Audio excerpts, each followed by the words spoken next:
For my thoughts are not your thoughts, neither are your ways my ways, saith the Lord. Isaiah 55, verse 8. The Lord reminded me of this verse this morning after I sat in and listened to a presentation on the scientific support of the creation. There are a number of different Christian views: young earth, old earth, gap theory, and so on.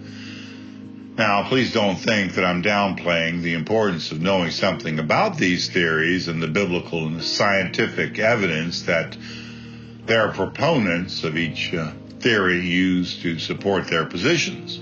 I'm not. In fact, I think as Christians we should learn under the Spirit's tutelage as much as God has chosen to reveal in the Scriptures, and we should embrace as many subjects that God introduces.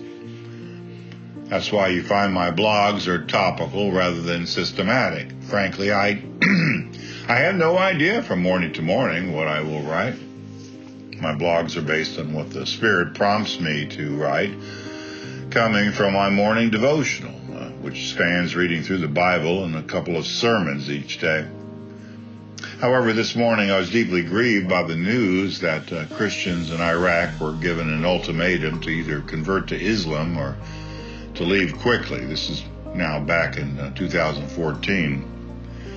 Next, my wife told me that a couple of Ukrainian aircraft were shot down. Of course, too, the battle rages in Gaza. That announcement was followed by the men's Bible study discussion on creation and the different opinions.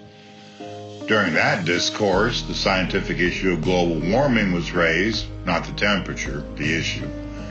And I overheard comments about our country's leadership. Frankly, I got a bit down, but then the Lord reminded me, and I pointed out to the men that the Apostle Paul told us that the battle we're seeing is not of flesh or blood, but of powers and principalities. What we see going on around us is certainly not outside the control of our sovereign God, whose thoughts are not our thoughts and ways are not our ways. It is with that our faith ought to engage and spirits rise. Mine did.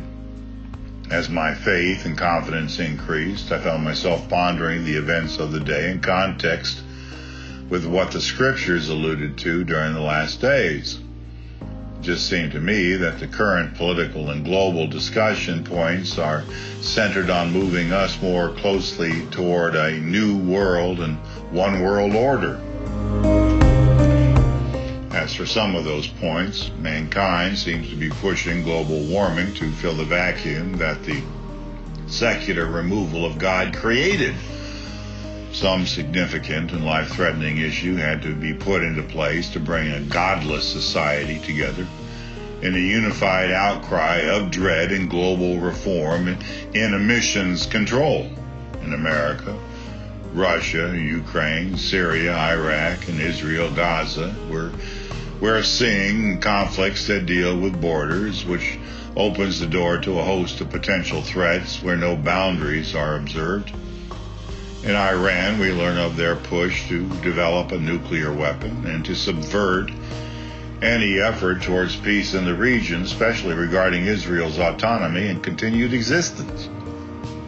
In America, we see the demise of our international role and leadership. Again, I'm speaking back from 2014. But in America, as I was saying, we see the demise of our international role and leadership and a seemingly growing unwillingness to engage in any fight, even though the commitment would restrain evil. I wonder what country will fill the vacuum in global affairs once America bows out.